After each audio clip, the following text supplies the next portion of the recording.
Bonjour à tous. Aujourd'hui, nous allons continuer notre pull homme pour la partie 4. Je vous mets en description le lien du PDF du modèle, c'est un modèle que j'ai réalisé moi-même. On se retrouve juste après ça. Petite tête, petite tête, petite tête, petite tête. Lors de la troisième partie, nous avions fini de voir les torsades et nous nous sommes arrêtés aux emmanchures. Si vous n'avez pas suivi cette vidéo, je vous mets le lien dans le petit i. Dans cette partie, nous allons voir lecture du patron pour les emmanchures, rabattre les mailles, lecture du patron pour les épaules et la mise en attente de mailles. Les emmanchures sont une étape cruciale dans le tricot. Elles sont suivies par la partie épaule et col. Dans le patron que je vous ai fourni, la partie col est très simple car nous faisons un col montant. Je referai un patron avec des cols plus complexes et donc des tutos liés à cela. Allons lire ce que dit le patron. À 37 ou 36 ou 35 cm du montage, selon la taille, première chose à faire est de vérifier les dimensions. Pour ma part, c'est 36 cm. On mesure depuis le bas du dos jusqu'au dernier rang tricoté. On doit avoir nos 36 cm, mais vous ne devez pas avoir plus d'un demi-centimètre d'écart. Si ce n'est pas le cas, soit vous continuez à faire des rangs, s'il vous manque des centimètres, sinon il faut en démonter. Normalement, si vous avez fait l'échantillon et qu'il était correct, vous ne devriez pas avoir d'écart à un demi-centimètre près. Donc pas de nécessité de faire des rangs en plus et pas de nécessité de démonter des rangs. Après, dans le patron, on nous dit qu'entre les lignes 113 ou 109 ou 107 à 124 ou 128 ou 126 ou 132 ou 134, selon la taille, faire une diminution de chaque côté, tous les 2 rangs. Rabattre 6 fois 2 mailles ou 8 fois 2 mailles ou 9 fois 2 mailles ou 13 fois 2 mailles ou 14 fois 2 mailles. Continuez à tricoter les points comme ils sont prévus depuis le début. Et que l'on aura à la fin 114 ou 116 ou 124 ou 120 ou 122 mailles selon la taille. Donc qu'est-ce que cela veut dire? L'instruction est quand même assez complexe. En premier lieu, faire une diminution de chaque côté tous les 2 rangs. Cela veut dire que l'on doit tous les 2 rangs faire une diminution à droite et à gauche. Rabattre 6 fois 2 mailles ou 8 fois 2 mailles ou 9 fois 2 mailles ou 13 fois 2 mailles ou 14 fois 2 mailles, cela veut dire quelle méthode de diminution on emploie ici. Ici, on va rabattre et ensuite, selon la taille, on nous indique combien de fois on doit faire les rabats tous les 2 rangs. Enfin, on nous dit combien de mailles on rabat par rang. Attention, ici on indique par côté, c'est-à-dire que par exemple pour la taille L, on a 9 fois 2 mailles. Donc cela veut dire que l'on va faire 9 rabats tous les 2 rangs, donc sur 18 rangs, et que par rang, on rabat 2 mailles à droite et 2 mailles à gauche, donc 4 mailles par rang. On voit qu'ici c'est quand même assez complexe comme instruction, mais au final c'est très simple. On sait que c'est tous les 2 rangs, on sait que c'est 4 mailles au total par rang, et qu'on en fait 2 à droite, 2 à gauche. Ensuite, on a continué à tricoter les points comme ils sont prévus depuis le début. Cela veut dire que l'on tricote les points qui restent soit en jersey en vert pour ceux qui sont en jersey en vert, soit en point 3 pour les autres en suivant toujours la grille. Enfin, à la fin, on devra avoir le nombre de mailles indiqué. Petite indication, quand on vous dit de faire une diminution de type rabat tous les 2 rangs, de chaque côté, en fait, vous allez faire un rabat du côté droit sur les rangs impairs et un rabat du côté gauche sur les rangs pairs, qui sera, comme on retourne le travail, le rabat du côté droit. On ne peut pas rabattre des mailles de chaque côté. On est obligé de le faire sur un sens de rang. C'est pour ça qu'on dit souvent rabattre, des diminutions tous les 2 rangs à cause de ça. Sauf si c'est une vraie diminution Donc là, on a vraiment une diminution qu'on peut faire à droite et à gauche sur le même rang. Alors, voyons comment on fait tout cela.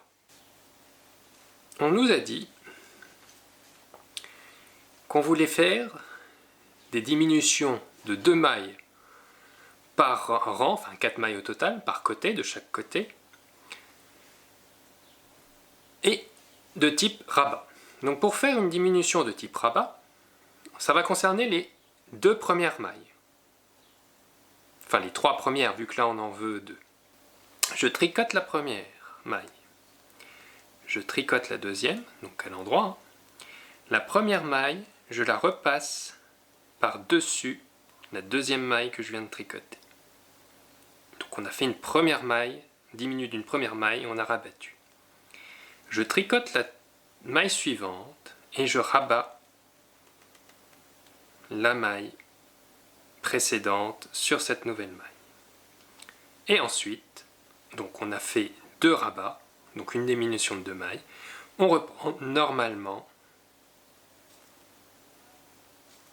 le tricot.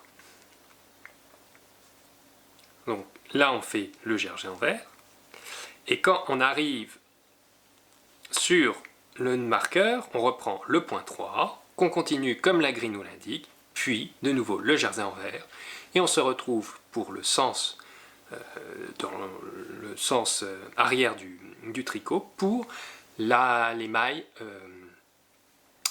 le rabat de la partie gauche de ce tricot. Alors, nous voilà sur l'envers du travail. Donc on va faire la diminution à gauche sur ce rang-là. Donc on reprend le même principe, on va rabattre les mailles. Alors, il y a 2 possibilités. Soit vous rabattez les mailles classiquement en faisant des mailles en droit, si bien que de ce côté, ça fera un rabat où les mailles en droit, dans l'autre sens, seront en envers, ou vous faites des mailles en rabattant à l'envers, avec des mailles envers, ce qui fera esthétiquement la même chose des 2 côtés. Après, c'est un pull qu'on va coudre, enfin, avec des coutures invisibles, mais on va coudre. Donc, ça a très peu d'importance. Moi, j'aime bien quand c'est plus esthétique, mais c'est mon point de vue.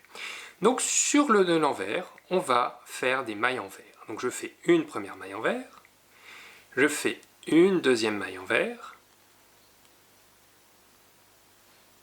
et je rabats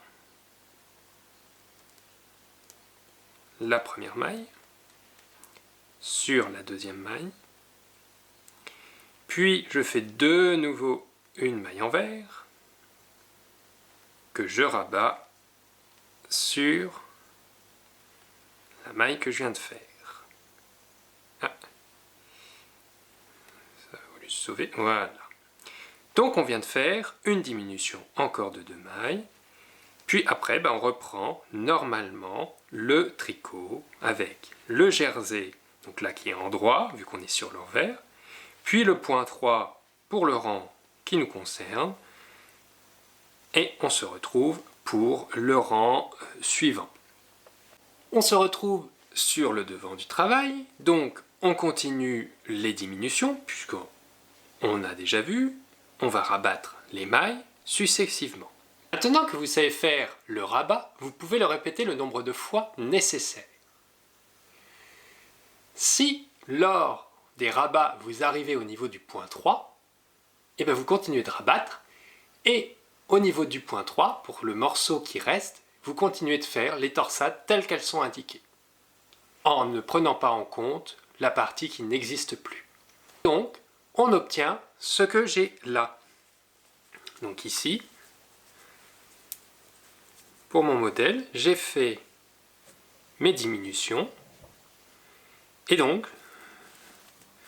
on va continuer. Voilà des 2 côtés. Donc ça c'est le début des emmanchures. Après il y a toute la partie rectiligne des emmanchures qui va arriver. Et puis après le rabat du col.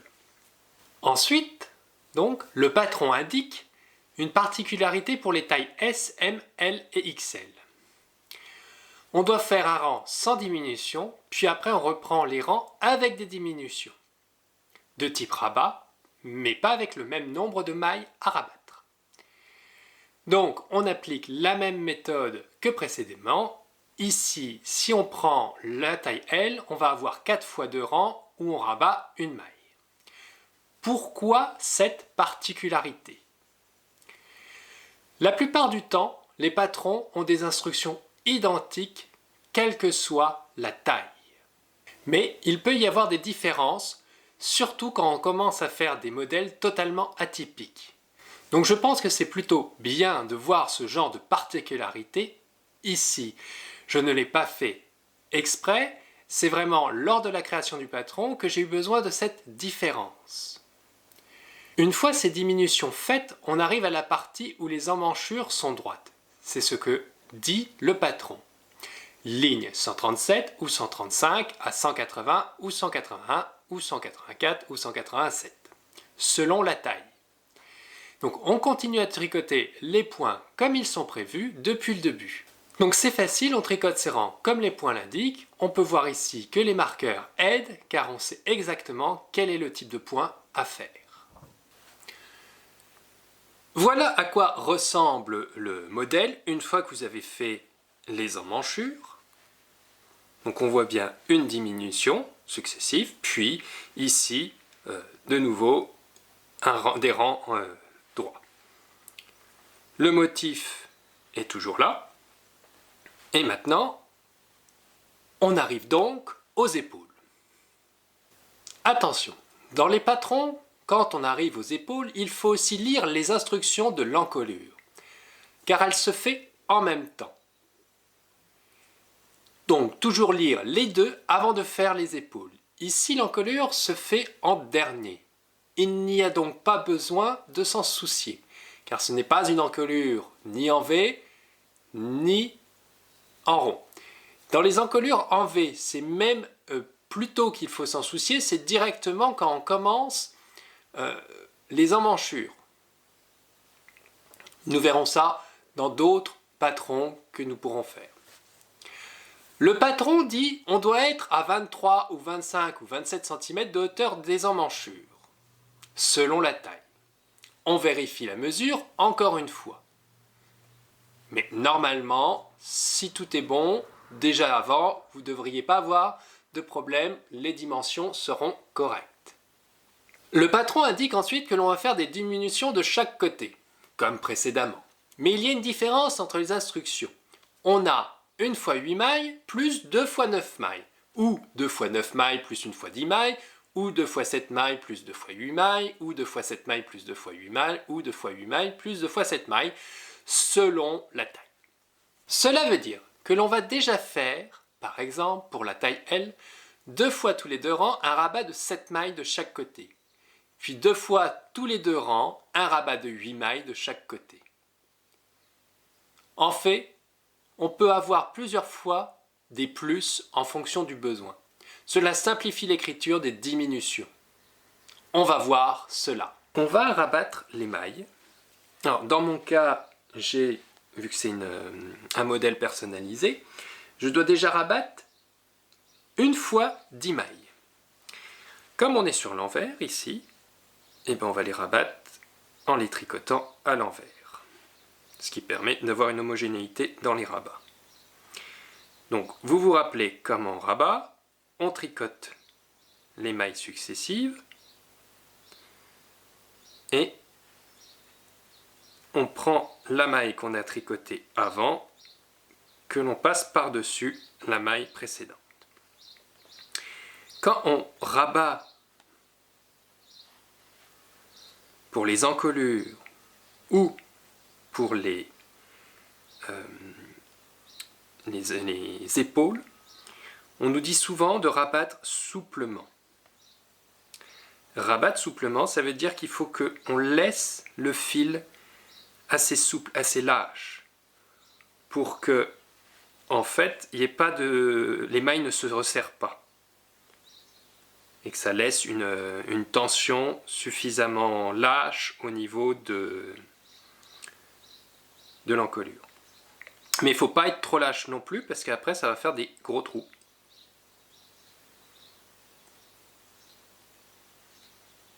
Donc en gros, on relâche légèrement la maille qu'on vient de tricoter, on la relâche légèrement.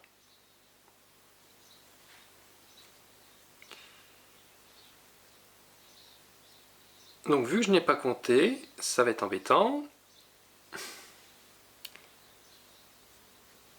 Donc comme je sais que de chaque côté j'ai le même nombre de mailles, je vais aller regarder. 3, 4, 5, 6. Donc j'ai fait 1, 2, 3, 4, 5 rabats. Pour le moment j'ai fait 5 rabats. Et ne pas oublier de compter, c'est un point important. On peut retirer le marqueur puisqu'il ne va plus nous servir. Et là on va commencer à entamer des mailles dans le point 3. Donc 6, 7, 8,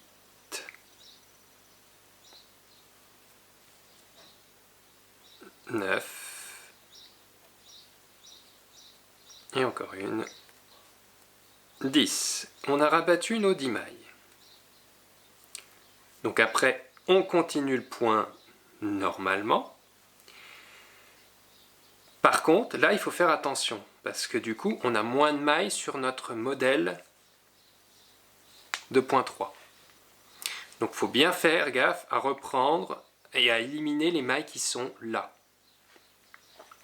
Mais ça se fait simplement. Moi, j'étais sur un rang 18 à faire.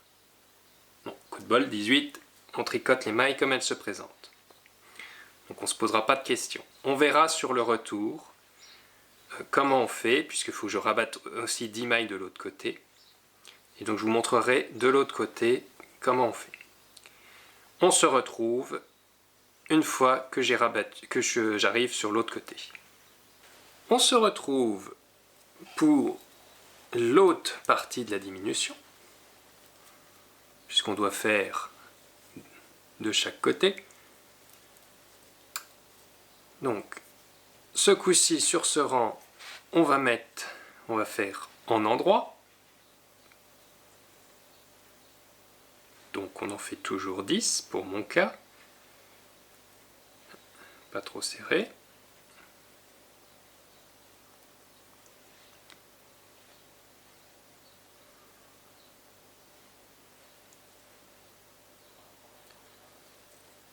Donc, on en est à 2.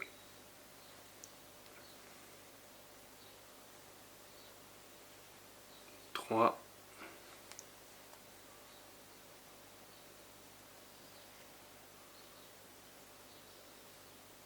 4,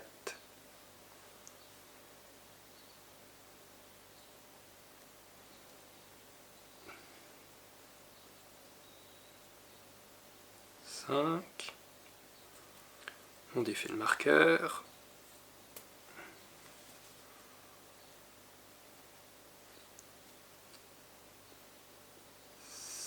6,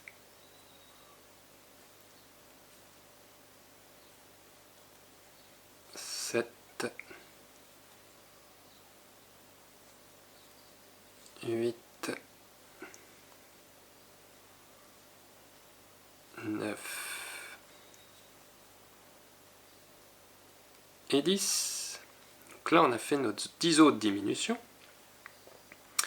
Et là, on reprend le point 3. Donc là, moi, je suis sur un rang 19. Et sur le rang 19, on a, si je ne me trompe pas,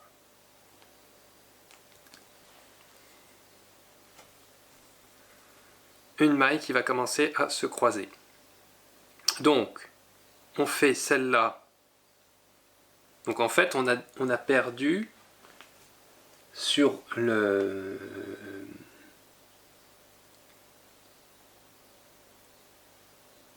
On a perdu 5 mailles. Puisque celle-là devient une maille lisière, hein, elle ne compte plus. Donc on a 5 mailles en moins. Donc on va commencer le graphique à 5 mailles plus loin, que ce soit d'un côté ou de l'autre. Et donc du coup, là, je sais que je dois faire une maille envers. Après, j'ai une torsade. Donc, que je dise pas de bêtises. Non, j'ai avant 2 mailles endroit. Je revérifie. Ensuite, je dois faire une maille que je mets en arrière. Je tricote les 3 mailles suivantes en endroit. Et la maille qui est sur l'aiguille auxiliaire, je la tricote aussi en endroit. Et après, vous continuez votre graphique normalement. Il faut juste penser que ici, vous avez un morceau en moins. Vous continuez vos diminutions par rabat sur le reste et on se retrouve au moment où on a fait toutes nos diminutions des épaules. À la fin, il nous reste donc 50 ou 52 ou 56 ou 58 ou 62 mailles selon la taille. On arrive à l'encolure où le patron dit de mettre en attente les mailles. Pour cela, nous avons plusieurs choix. Soit une aiguille d'attente spéciale, c'est ce que nous voyons là, c'est une épingle, et on va glisser les mailles dessus et on la reverrouille et donc du coup les mailles seront en attente. Soit des bouchons pour bloquer les aiguilles que l'on met au bout, donc ça sert souvent sur les aiguilles droites, ou les aiguilles circulaires qui ne sont pas démontables, qui n'ont pas cette partie-là qui se dévisse. Ou nous avons aussi le choix des bouchons pour aiguilles circulaires, ce qui permet de bloquer littéralement les mailles. Pour ma part, je vais, vu qu'on va mettre complètement en attente ce morceau-là, je vais donc glisser toutes les mailles qui sont ici, je vais les glisser sur cette aiguille d'attente et nous pourrons les reprendre après en les reglissant de nouveau sur une aiguille circulaire pour finir le col. Félicitations, si vous êtes arrivé ici, vous avez réalisé votre dos et votre devant, qui sont identiques. Nous sommes arrivés à la fin de ce tutoriel. Dans la prochaine vidéo, nous verrons comment faire les manches avec les torsades manquantes. Merci de m'avoir suivi. Si vous avez aimé, un pouce bleu, commentez, partagez, likez. À la prochaine. Bye!